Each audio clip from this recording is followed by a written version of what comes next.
네, 오늘은 에베소서 12번째 시간으로 만물 충만 프로젝트라는 제목으로 좀 제목이 고상하죠. 네, 만물 충만 프로젝트라는 제목으로 함께 은혜를 나누겠습니다. 삶은 속도가 아니라 방향이다 라는 말을 들어보신 적이 있습니까? 여러분, 이 말에 대해서 어떻게 생각합니까? 삶은 속도가 아니다, 방향이다. 속도가 아니라 방향이다. 아마도 고개가 끄덕여질 만한 말이라고 생각이 될 겁니다.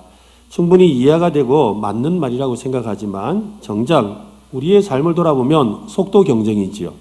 우리 아이를 키우는 사람들은 우리 애가 남들보다 좀 빨리 더 배웠으면 좋겠고, 키가 조금 더 컸으면 좋겠고, 좀 더 빨리 달렸으면 좋겠고, 좀 더 빨리 취직했으면 좋겠고, 좀 더 빨리 결혼하면 좋겠고, 좀 더 빨리 애 낳았으면 좋겠고, 그죠? 또 나도 마찬가지죠. 나도 누구보다 조금 더 했으면 좋겠다. 또 뭐 하는 일마다 내가 누구보다 조금 앞섰으면 좋겠다. 그런 마음이 있어요. 목사인 저도 마찬가지입니다. 목사도 우리 은혜로 교회가 다른 어느 교회보다 더 빨리 부흥하면 좋겠다. 또 우리 교회가 더 많이, 더 풍성하게, 더 빨리 온전해지면 좋겠다. 그런 마음을 갖게 되지요. 사람은 누구나 이런 이 속도에 대한 강박을 가지고 있습니다. 그러다 보니까 너무 빨리 가려고 하다 보니까 방향을 놓치고 마는 것이지요. 사실 중요한 것은 속도가 아니라 방향입니다. 여러분 한번 생각해 보세요. 아무리 빨리 우리가 차를 운전해서 간다고 하더라도 방향이 맞아야 되죠. 내가 지금 서울로 올라가려고 하는데 여러분 부산으로 내려가면 되겠습니까? 안 될 일이지요. 아무리 속도가 빨라도 여러분 부산으로 내려가면 다시 돌아와야 돼요. 서울로 가야 되거든요. 그러니까 방향이 중요한 겁니다. 사막은 표지판이나 제대로 된 이정표가 없습니다. 사막에서는 속도보다 그래서 방향이 굉장히 중요합니다. 있던 것도 밤에 그저 모래바람에 사라지기도 하고, 그 높은 언덕인 줄 알았는데 밤새 자고 나니까 골짜기가 되어 있고, 다른 옆에 평지가 언덕이 되어 있기도 하는 이것이 사막이거든요. 그래서 어떤 분은 말하기를 인생은 사막과 같다. 예측 불허라는 겁니다. 어떻게 될지 잘 모른다는 거지요. 그래서 우리의 인생에 때로는 막힌 길인 줄 알았는데 열린 길이 되기도 하고, 또 활짝 열린 길인 줄 알고 그 길로 갔더니 막혀있는 길이기도 한 것이지요. 때로는 넘어지기도 하고 상처받기도 하고 힘들어하기도 하고 좌절하기도 하고, 또 그러나 또 힘차게 달려가기도 합니다. 중요한 것은 방향이라는 겁니다. 방향만 제대로 잡고 있다면 문제가 되질 않습니다. 인생은 얼마나 빨리 달리느냐보다 어떻게 제대로 가고 있느냐에 있습니다. 이것이 더 중요합니다. 성경을 읽어가다 보면 하나님은 우리에게 속도가 아니라 방향의 문제를 이야기하고 있다는 것을 알 수가 있습니다. 성경에 나오는 실패를 경험한 사람들의 공통적인 특징은 바로 이 속도 경쟁을 하느라 방향을 놓쳤다는 것이죠. 잘못된 방향으로 갔다는 겁니다. 흔히 죄에 대해서 이야기를 할 때 죄는 목표한 방향으로 활을 쏜 것이 아니라 엉뚱한 곳에 활을 쏜 상태, 이것을 죄라고 합니다. 목적에 맞지 않은 곳으로 가고 있다는 것이지요. 하나님과 하나님을 향해 가야 되는데 세상과 세상을 향해 가고 있는 그런 모습을 말하는 것입니다. 사실 가만히 생각해 보면 그래요. 우리도 신앙생활을 하다가 유혹이 되고 시험에 드는 이유가 어디에 있습니까? 바로 이 속도 때문에 그래요. 하나님의 응답이 더디고 하나님이 우리에게 뭔가를 주시지 않는 것 같고 내 삶에 빨리 변화가 일어나지 않으니까 뭔가 빨리 할 수 있는 방법이 뭔가, 또 빨리 해결받을 수 있는 길이 무엇인가를 생각하게 되지요. 그래서 하나님과 또 하나님 외에 다른 것을 찾게 되는 것입니다. 그래서 우리 가운데 우리가 타락하기도 하고 시험에 들기도 하고 또한 우리가 유혹에 넘어가기도 하는 것이 거기에 있는 것입니다. 우리는 속도 경쟁의 유혹에서 벗어나서 바른 방향과 바른 길을 걸어가야 합니다. 여러분, 바른 길을 걸어가시기를 바랍니다. 올 한 해 여러분, 우리 바른 길을 걸어갑시다. 조금 더디 가더라도 제대로 가면 됩니다. 그렇다면 우리는 어디에 방향을 설정해야 됩니까? 우리가 함께 읽은 말씀에는 우리의 방향 설정과 관련해서 두 가지 단어를 말합니다. 한번 따라합시다. 충만, 온전함. 네, 충만과 온전함에 대해서 말씀하고 있습니다. 이 충만과 온전함은 속도의 경쟁으로는 결코 성취할 수 없는 문제입니다. 방향의 문제입니다. 함께 우리가 설정해야 될 방향이 어디인지 오늘 말씀을 통해서 깨닫고 우리의 방향을 바로잡는 시간이 되면 좋겠습니다. 사도 바울은 구체적으로 교회 생활에 대해서 말하기 전에 만물 충만 전략, 만물 충만 프로젝트에 대해서 설명을 하는데요. 오늘 보면 7절로 10절까지를 보면 그 프로젝트에 대한 큰 그림, 이 마스터 플랜이 나오고 있습니다. 오늘 본문은 그냥 읽으면 제대로 이해하기가 조금 힘든 부분이 있습니다. 그래서 여러분 좀 설교가 조금 어려울 수가 있어요. 어렵다는 표현보다는 좀 이론적인 내용이 많이 나오기 때문에 여러분들 오늘 좀 귀를 쫑긋 세우시고 또 제 설교를 잘 따라와 주시면 아마 큰 그림을 배우고 또 우리의 마음에 큰 은혜가 임하게 될 거라고 믿습니다. 우리가 7절 말씀을 제대로 이해하려면 그 다음 절인 8절을 먼저 봐야 됩니다. 8절 말씀을 한번 보십시오. 같이 한번 읽어봅시다. 시작. 그러므로 이르기를 그가 하늘 위 올라가실 때 사로잡혔던 자들을 사로잡으시고 사람들에게 선물을 주셨다 하였도다. 그가 위로 올라가실 때, 그가 위로 올라가셨다. 그는 예수 그리스도를 말합니다. 예수님이 위로 올라가셨다. 이게 무슨 말일까요? 예수님이 십자가에 달려 죽으시고 부활하셔서 하늘로 승천하셨다. 이 말입니다. 예수님이 승천하실 그때를 말하는 것이지요. 사탄은 이 세상의 공중의 권세 잡은 자였습니다. 세상의 정사와 권세와 통치자들을 악한 영으로 사로잡고 있었습니다. 예수님께서 십자가에서 죽고 부활하심으로 통해서 이 사탄의 권세를 무너뜨리셨죠. 이 사탄의 권세를 빼앗으셨습니다. 승리하셨습니다. 과거에는 전쟁에서 승리하면 어떻게 합니까? 많은 전쟁 포로를 데려와서 그 전쟁 포로를 하인으로, 종으로 씁니다. 그리고 그 전쟁에서 이길 때 가져왔던 각종 전리품들이 있지요. 뭐 그릇이며 금이며 또한 뭐 옷이며 또 가축들 다 끌고 와가지고 그것을 왕이 온 백성에게 선물로 나눠줘요. 왜냐하면 그 전리품을 선물로 나눠주는 거죠. 그처럼 오늘 말씀도 예수님께서 사탄과의 싸움에서 이기고 승리하심으로 말미암아 우리에게 승리의 전리품을 선물로 주신다고 합니다. 그 내용이 오늘 보면 7절입니다. 7절 한번 보십시오. 같이 한번 읽어봅시다. 시작. 우리 각 사람에게 그리스도의 선물의 분량대로 은혜를 주셨나니. 그렇습니다. 그리스도의 선물, 여러분 선물이 무엇일까요? 무엇을 그리스도의 선물이라고 하겠습니까? 그리스도의 선물은 바로 구원의 선물입니다. 사도 바울은 에베소서 2장에서 구원은 하나님의 선물이다라고 그랬어요. 그래서 우리는 모두 다 선물을 받은 사람입니다. 선물을 받았습니다. 네, 무슨 선물요? 구원의, 맞아요. 구원의 선물을 받았습니다. 역시 2부에 나오시는 분들은 상당히 명석하시네요. 네, 제가 다른 부서에도 그래 말을 했습니다. 네. 여러분 참 근데 정말 잘하시네요. 그죠? 우리가 무슨 선물 받았다고요? 구원의 선물. 그죠? 이 구원의 선물. 그런데 또 에베소서 3장에 가면 자기 자신에 대해서 이야기하면서 또 선물을 이야기합니다. 하나님의 은혜의 선물을 따라 내가 일꾼이 되었다. 즉 하나님께 선물을 받아서 자기 자신이 일꾼이 되었다라고 합니다. 그렇습니다. 그리스도께서는 구원의 선물과 함께 그리스도의 일꾼으로 섬기는 데 필요한 선물도 주시는 거예요. 두 가지 선물인데요. 그죠? 구원의 선물. 또 구원받은 자가 그리스도 일꾼으로 섬기기 위해서 또 다른 선물을 주신다는 겁니다. 그 선물이 바로 무엇이냐면 한번 따라합시다. 은사와 직분. 네, 은사와 직분이라는 거예요. 그리스도께서는 각 사람의 능력과 처지에 따라서 다양한 은사를 교회에 지체된 성도들에게 주십니다. 그것을 통해서 그리스도의 몸된 교회의 일꾼으로 섬기도록 선물을 주신 것이지요. 그런데 이 선물들은 모두 성령님과 아주 밀접하게 연관이 있습니다. 사도행전 2장 38절 말씀해 보면요. 베드로가 이르되 너희가 회개하여 각각 예수 그리스도 이름으로 세례를 받고 제사함을 받으라. 그리하면 무엇을 받는다고요? 성령의 선물을 받으리니. 즉 이 말씀이 언제 주어졌냐면 오순절 성령 강림 사건이 있고 난 뒤에 베드로가 그곳에서 많은 예루살렘 사람들 앞에서 설교를 했죠. 그 설교하는 중에 이야기를 한 겁니다. 예수 그리스도 이름으로 세례를 받고 제사함을 받으라. 그리하면 성령의 선물을 받을 것이다. 그래서 이 선물을 통해서 성령님을 통해서 이 선물이 주어졌어요. 그래서 그 선물이 교회 안에 주어졌는데 그것이 바로 은사와 직임과 여러 가지 사역이었던 거지요. 교회는 성령님을 통해서 구원의 선물과 각종 은사와 직임과 선물을 받은 사람들이 모인 곳입니다.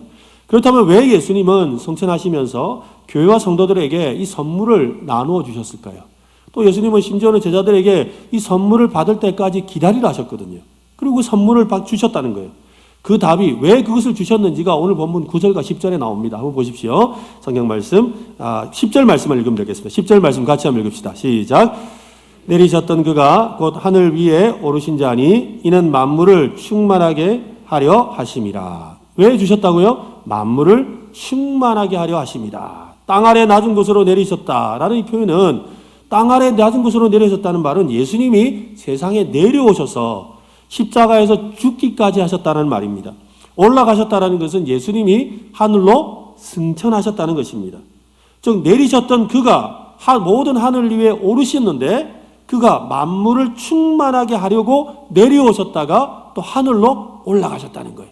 예수님이 세상에 오신 이유도, 예수님이 지금 우리가 사도신경에서 고백한 것처럼 하나님 보좌 우편에 앉아 계시는 이유도 모두 다 무엇 때문이라고요? 만물을 충만하게 하려는 것이다 라는 것이지요.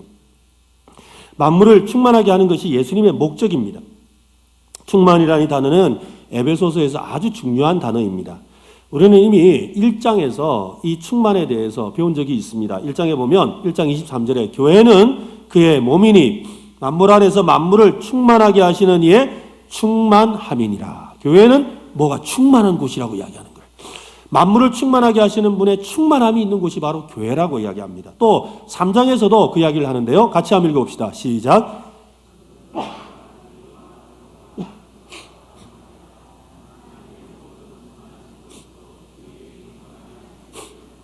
네, 여기는 그리스도의 사랑의 너비와 깊이와 높이와 깊이가 어떠한 것을 깨달아 알아야 되는데, 그것은 바로 하나님의 충만하신 것으로 우리에게 충만하게 하기 위함이다 라고 하고 있습니다. 교회가 만물을 충만하게 하시는 이의 충만함이라고 합니다. 교회는 만물을 충만하게 하시는 분으로 충만한 곳입니다. 이곳에 여러분, 사람이 충만하기 전에 뭐가 충만해야 된다는 거예요? 하나님의 임재가, 하나님의 영광이, 우리 은혜로 교회는 하나님의 영광이 충만한 교회가 될 줄로 믿습니다. 또 그런 교회인 줄로 믿습니다. 우리는 바로 그 영광스러운 곳에 나오는 것이지요. 예수님이 세상에 오셔서 그 충만을 위해 우리에게 십자가에 달려 죽으시고 승천하셨다는 겁니다. 온 세상이 하나님으로 충만하게 하려는 것입니다. 물이 바다 덮음같이 여호와를 아는 것으로 여호와의 영광이 충만하게 하려고 이 땅에 오셨습니다. 그 충만의 과업은 그런데요, 완성되지 못했어요. 아직 미완의 과업이에요. 완성되지 못한 과업이라는 겁니다. 미완의 상태로 예수님이 하늘로 오르셨어요. 예수님이 왜 하셨으면 다 이루었다고 하셨는데 왜 다 못 이루었지? 아직 그러면 완전히 충만하지 못하다면 예수님이 이 땅에 내려오신 거? 땅에 내려오신 이것이 그러면 실패란 말인가? 실패하고 결국에는 완성하지 못한 채 돌아가신 건가? 라는 생각이 들지요. 그 말이 아닙니다. 예수님께서 실패하셨다는 말이 아닙니다. 하나님께서 구원의 경륜 안에서 그것을 남겨놓으셨어요. 미완의 가업으로. 너는 여기까지 하거라. 그리고 그 다음 일은 다른 누군가가 해야 된다라고 남겨놓으셨다는 거예요.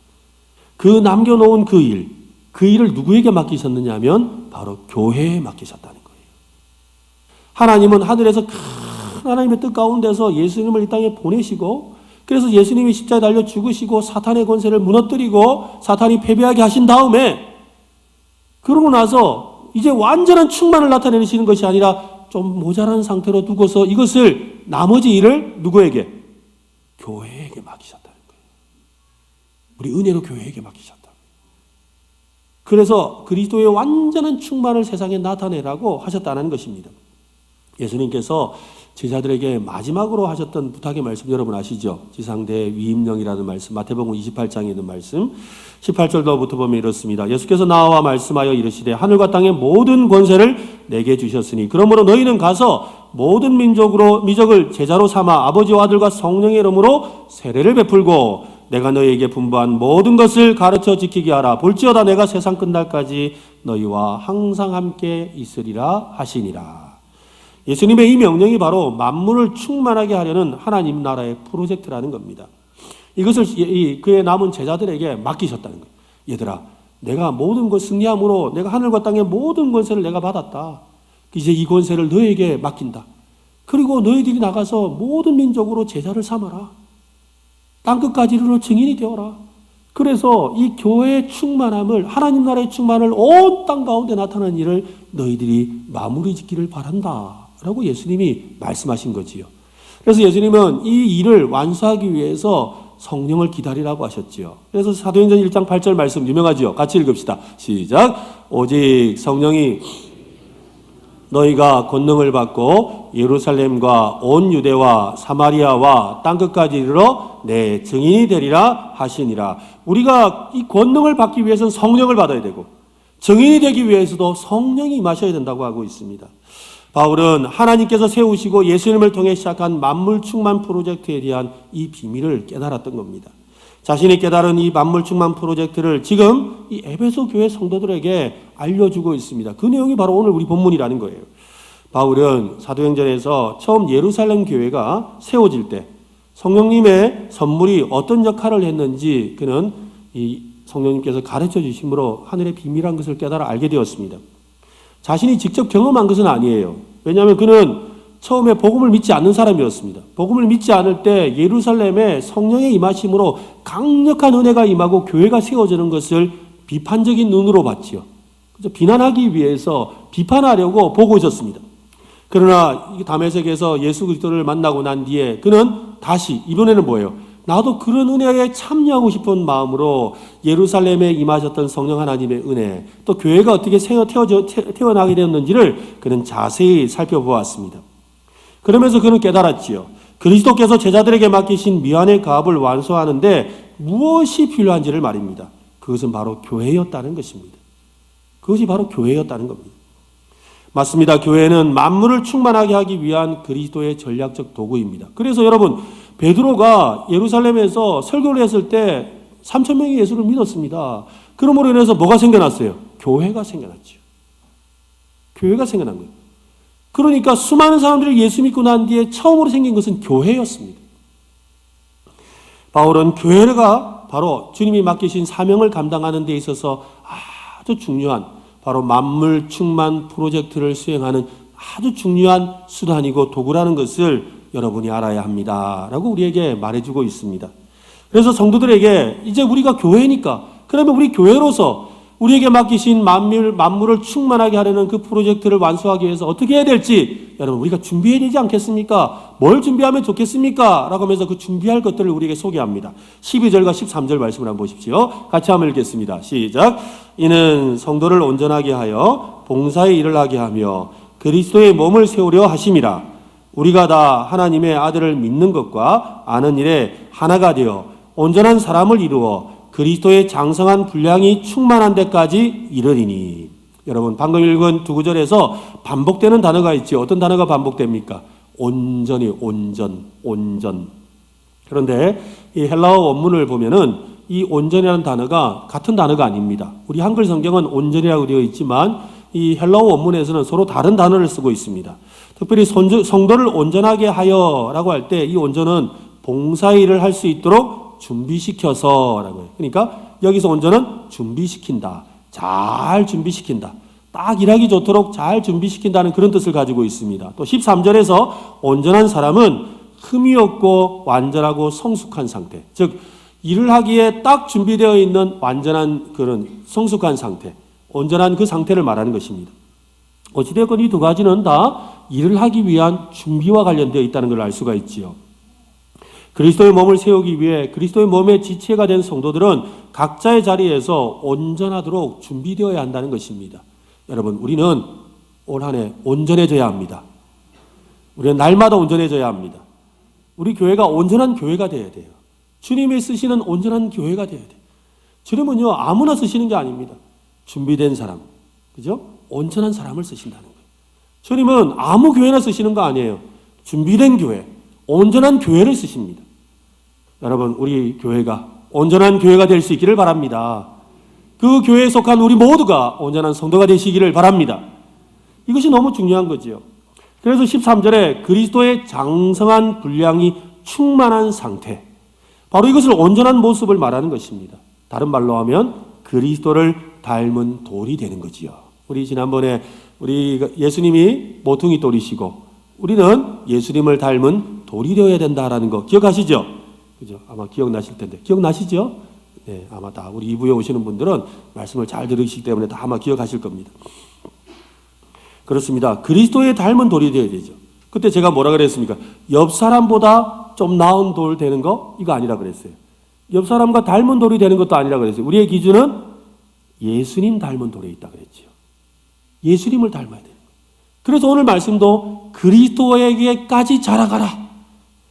그리스도에게까지 자라가라. 또 그리스도의 장성한 분량에 이르라 라고 말씀하고 있는 것이죠. 교회에 속한 모든 성도는 그리스도의 몸을 세우는 데 합당한 그리스도의 장성한 분량이 충만한 데까지 이르는 온전한 돌이 되어야 하는 것입니다. 이제 우리는 이 질문에 답을 할 수가 있게 되었습니다. 한번 제가 질문해 볼 테니까 한번 보십시오. 왜 우리의 신앙이 자라야 할까요? 왜 우리의 신앙이 자라야 할까요? 왜 우리 신앙이 성숙해져야 되겠습니까? 또 우리는 왜 온전한 사람이 되어야 합니까? 답이 무엇입니까? 그리스도의 몸, 즉 교회를 세우기 위해서예요. 그렇죠? 내가 온전한 돌, 그리스도를 닮은 돌, 그리스도와 같은 돌이 되어야 그렇죠? 온전한 교회를 세울 수 있기 때문인 거지요. 교회가 이 땅에서 하나님 나라의 충만을 온전히 드러내기 위해서는 교회의 각 지체가 저마다 온전한 모습으로 서야 합니다. 그래서 오늘 본문 15절에서 바울은 우리의 성장과 성숙의 목표를 제시합니다. 15절 말씀 보십시오. 같이 한번 읽읍시다. 시작. 오직 사랑 안에서 참된 것을 하여 범사에 그에게까지 자랄지라. 그는 머리니 곧 그리스도라. 모든 일에 누구에게까지요? 그리스도에게까지 자라야 한다. 여러분, 누가 그리스도에게까지 자라야 할까요? 누가 그리스도에게까지 자라야 되겠습니까? 새 가족이겠습니까? 물론 새 가족도 자라야지요. 주일학교 학생이겠습니까? 맞습니다. 주일학교 학생도 그래야 합니다. 또 교회를 이번에 섬기려고 하는 어떤 직분자들, 예비 직분자들일까요? 물론 맞기도 합니다. 그러나 여러분, 그리스도에게까지 자라야 될 사람은 몇몇 사람이 아니라 우리 모두입니다. 우리 모두가 다 함께 그리스도에게까지 자라야 돼요. 성도는 그리스도에게까지 자라야 합니다. 그것이 우리의 목표이고 방향이라는 것입니다. 왜 그렇습니까?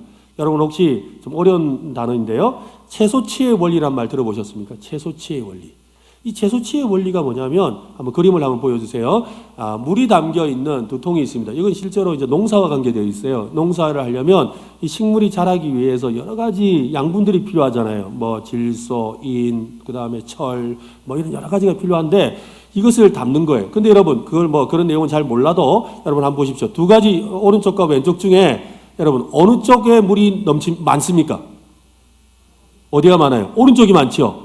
그죠? 근데 똑같이 생긴, 비슷하게 생긴 이런 이 두 물통인데 왜 왼쪽에는 물이 작을까요?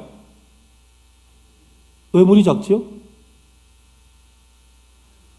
여기 영어로 보입니까? FE라고 써져 있는 그 나무가 짧죠. 그래서 다른 곳은 다 높은데 그 짧은 그 나무 때문에 그까지만 물이 차는 거예요. 아무리 주변이 높아도 제일 낮은 나무의 높이만큼만 물이 찬다는 거예요. 이것을 채소치의 원리라고 하는 겁니다. 우리가 농사 지을 때도 아무리 다른 양분이 많아도 어떤 양분 하나가 결핍되면 그것 때문에 식물이 자라지 못하는 것 같아요. 다 함께 골고루 다 있어야 되는 것이지 다 좋은데 하나가 부족하면 그 하나 때문에 어떻게 해요? 전체의 물이 넘치도록 채울 수가 없다 이 말입니다. 이것은 우리에게 중요한 사실을 알려주고 있지요. 여러분, 교회에도 그대로 적용되는 문제입니다.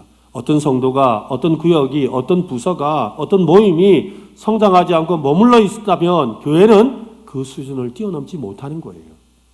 그래서 이것을 채소치의 원리라고 부르는 겁니다. 모든 성도가 그리스도의 장성한 분량에까지 자라야 한다는 것이지요.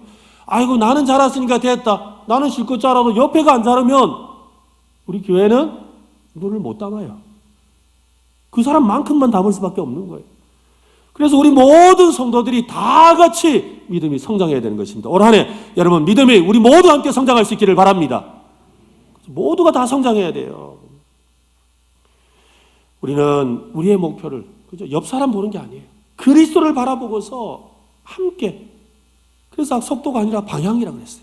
그리스도를 바라보고서 우리가 성장해야 되는 겁니다. 여러분 결국 내 믿음의 수준이 그렇죠? 내 믿음의 수준이 교회의 수준이라는 사실을 기억하십시오. 사도 바울은 그래서 15절과 16절에서 이렇게 말씀합니다. 같이 한번 보십시오. 오직 사랑 안에서 참된 것을 하여 범사에 그에게까지 자랄지라. 그는 머리니 곧 그리스도라. 15절 같이 읽겠습니다. 시작. 그에게서 온 몸이 각 마디를 통하여 도움을 받음으로 연결되고 결합되어 각 지체의 분량대로 역사하여 그 몸을 자라게 하며 사랑 안에서 스스로 세우느니라. 오직 사랑 안에서 참된 것을 하라. 또 온몸이 각 마디를 통하여 도움을 받으라. 또 사랑 안에서 스스로 세움을 받으라. 라는 이 구절들은 모두 다 공통되게 하는 말이 무엇이냐면 혼자만 믿지 마라 이 말이에요.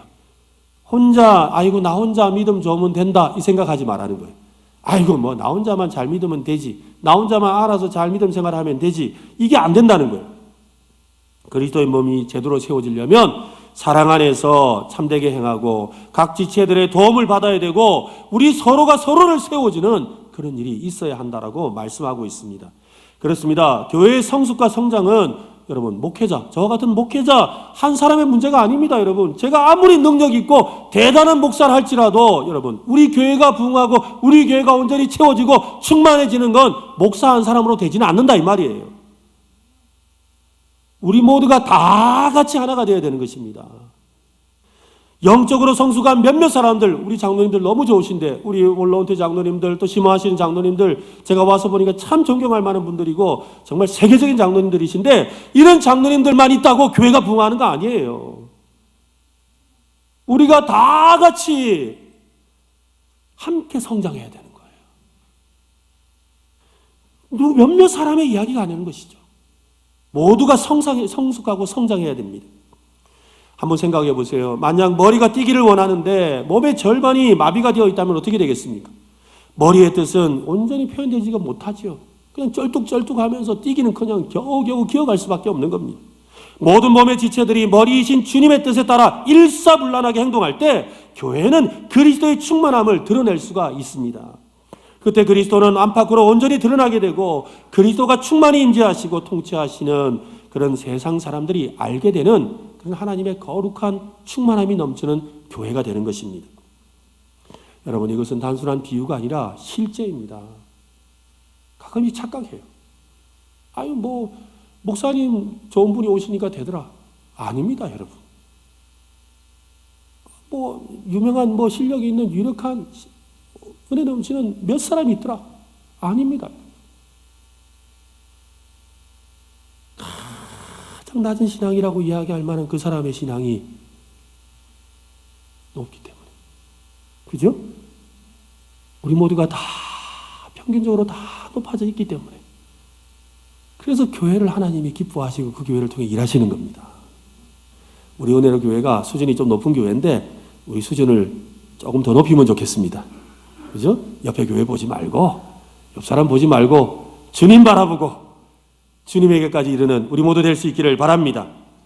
저는 우리 교회가 성장하기를 소망합니다. 성숙하기를 소망합니다.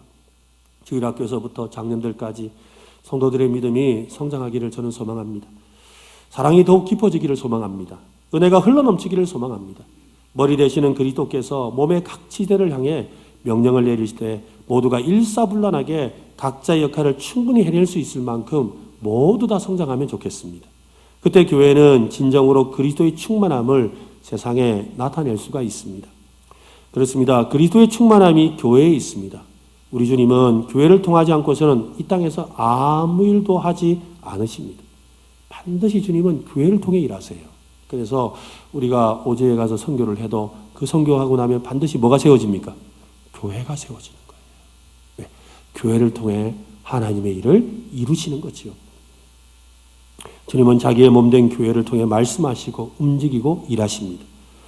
저는 온전한 그리스도인들이 모여 하나님의 나라의 충만함을 세상에 드러내는 온전한 교회가 우리 은혜로 교회가 되었으면 좋겠습니다.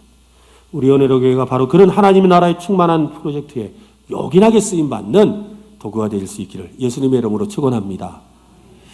사도 바울은 이 생명의 위협을 느낄 만한 어려움을 겪었다고 합니다. 그가 고린도 전서를 쓰면서 자신의 그 겪었던 일을 소개합니다. 구체적으로 어떤 일인지는 모르지만 아마 죽음의 문턱까지 간 것 같습니다. 그래서 살 소망까지 끊어졌다라고 표현을 합니다. 스스로 믿음이 있다고 생각했는데 죽을 고비 앞에 서니까 아이고 내 믿음도 별거 아니더라고 그가 자기 자신을 고백해요. 나도 죽음 앞에 서 보니까 정말 아직도 내가 버리지 못하고 포기하지 못한 많은 것들이 보인다고 고백했습니다. 그때 그는 깨달았지요. 이 신앙이라는 게 믿는 것과 아는 것이 참 일치되는 게 어렵구나. 그가 깨달았어요. 여러분 실제로 그렇죠.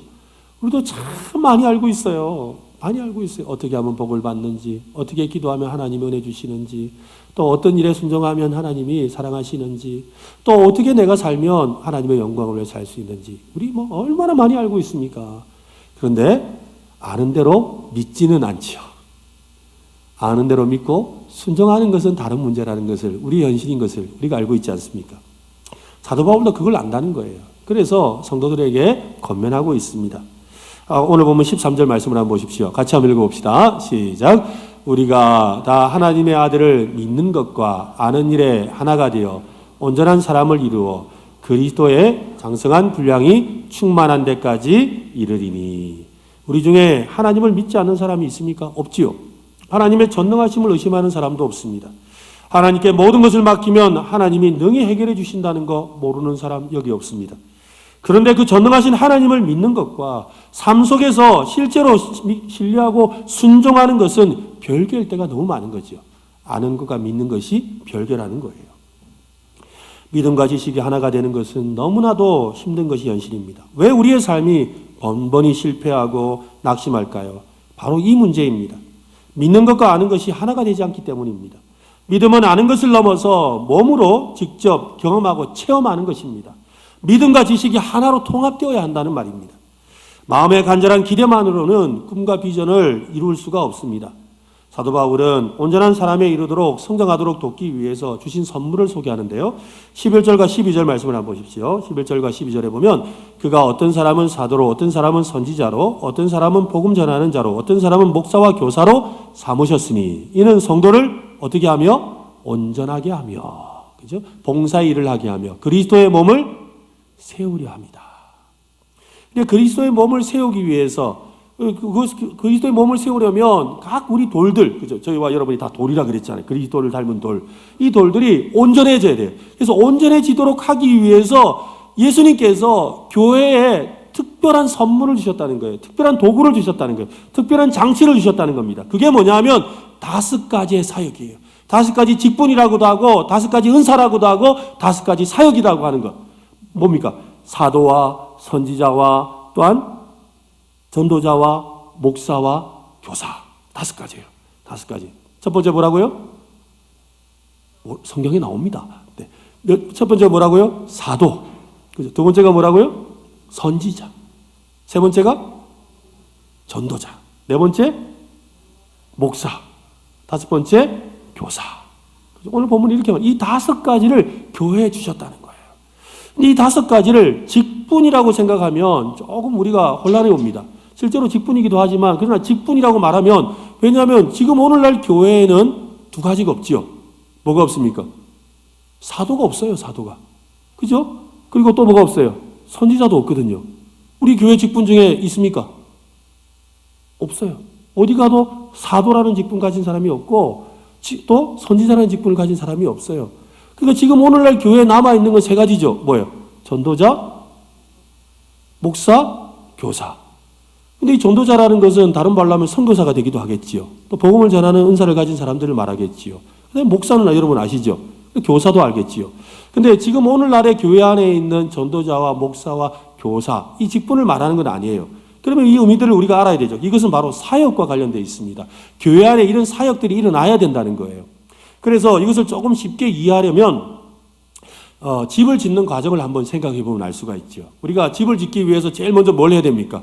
설계도를 그려야 돼요. 청사진을 만들어야 돼요. 그 청사진을 만들고 그 청사진을 따라서 기초를 놔야 되죠. 그 기초를 놓는 것, 그 기초를 놓는 이 일이 바로 사도가 하는 일이에요. 사도적 역할. 이것은 이미 성경을 통해서 우리에게 주어졌죠. 교회의 큰 그림이 우리에게 주어진 겁니다. 그 다음에 두 번째는 뭐예요? 이것이 바른 곳에 세워졌는지 점검하고 돌아봐야 되죠. 이것을 위해서 선지자가 필요한 거예요. 그런데 이 선지자는 이미 성경을 통해 우리에게 주셨어요. 그래서 성경 말씀을 통해서 우리가 사도와 선지자의 터 위에 이제 교회를 세우는 겁니다. 자, 그러면 이제 건물을 쌓아야 되는데 건물을 지으려면 돌이 필요해요. 돌을 가져서 돌을 쌓아야 될 거 아니에요. 그죠? 돌을 모아오는 사람을 뭐라 부를까요? 전도자. 그죠? 돌을 모아오니까. 돌을 모아오는 일을 하는 사람이 바로 전도자예요. 전도자가 여러 곳에 가서 돌을 모아와야 돼요. 그 돌을 모아와야지 쓸 거 아니에요. 쌓을 거 아니에요. 돌을 모아왔습니다. 그 다음 뭘 해야 되겠습니까? 돌을 서로 연결해 붙일 수 있도록 다듬어야 되죠. 이 다듬는 일을 하는 거, 바로 가르쳐서 다듬어서 올곧게 살도록 만드는 일을 하는 게 바로 교사예요, 교사. 교사가 이 일을 하는 거예요. 그리고 교사가 이 돌을 다듬고 나면 그 돌을 놓아야 될 곳에 놓는 일을 하는 것이 뭐냐면 바로 목사예요, 목사. 근데 목사라는 표현보다도 목양이라는 말이 정확하지요. 그래서 목양이라는 겁니다. 그래서 교회 안에는 바로 이 5가지 사역을 통해서 교회가 온전히 세워지고 하나님의 영광을 충만하게 나타내는 일을 하게 된다라는 것입니다. 제가 앞으로 여러분과 해야 될 일도 바로 이것입니다. 우리 모두 훈련을 받아야 되는 거죠. 훈련을 받아서 온전해져야 됩니다. 누구도 훈련 없이 주어진 은사와 사역을 충실하게 수행할 수 있는 사람은 아무도 없습니다. 배워야 돼요. 그죠? 아는 것과 믿는 것이 하나가 되도록 배워야 됩니다. 그래서 교회에는 목사와 교사가 지금 필요한 겁니다. 오늘날 목사와 교사의 역할이 여러분 저와 같은 목회자와 장로님들에게 주어졌어요. 그래서 이 목사라는 말을 아까 목양이라 바꿔야 된다 했잖아요. 그래서 목양하는 일이 바로 장로님들이 하시는 거예요. 아까 돌을 어떻게 한다 그랬어요? 제자리에다 놓는 일, 그죠? 제자리에 놓아서 이렇게 자꾸자꾸 쌓아갈 수 있도록 돕는 일을 장로님들이 하시는 거예요. 우리 장로교회에서는. 그리고 목사는 무슨 일을 해요? 교사예요, 교사. 그리고 저와 같은 담임 목사는 바로 목양과 가르치는 일, 교사를 같이 겸임하고 있는 거예요. 그래서 담임 목사는 목양과 이 장로님들이 하는, 그래서 목사를 장로라고도 부르거든요. 그래서 목양하는 일과 가르치는 일을 같이 하고 있다는 거예요. 그래서 제가 여러분한테 지금 가르치죠. 또 우리 부교육자들이, 우리 부목사님들이 여러분에게 가르친단 말이에요. 이것을 통해서 여러분이 하나님의 그 거룩한 집에 돌로서 쓰임받도록 다듬는 일을 하는 거예요. 그리고 그것을 우리 장로님들과 우리 당회가 그것을 제자리에 놓아서 든든하게 세워져 가도록 하는 일을 하라고 하는 것이 바로 에베소서에서 우리에게 교회에 대해서 가르쳐 주시는 진리라는 말입니다. 우리가 성숙한 그리스도인이 되고 온전한 사람이 되면 여러분 어떤 유익이 있겠습니까? 오늘 본문 14절 말씀을 한번 보십시오. 14절 말씀 같이 읽읍시다. 시작. 이는 우리가 이제부터 어린아이가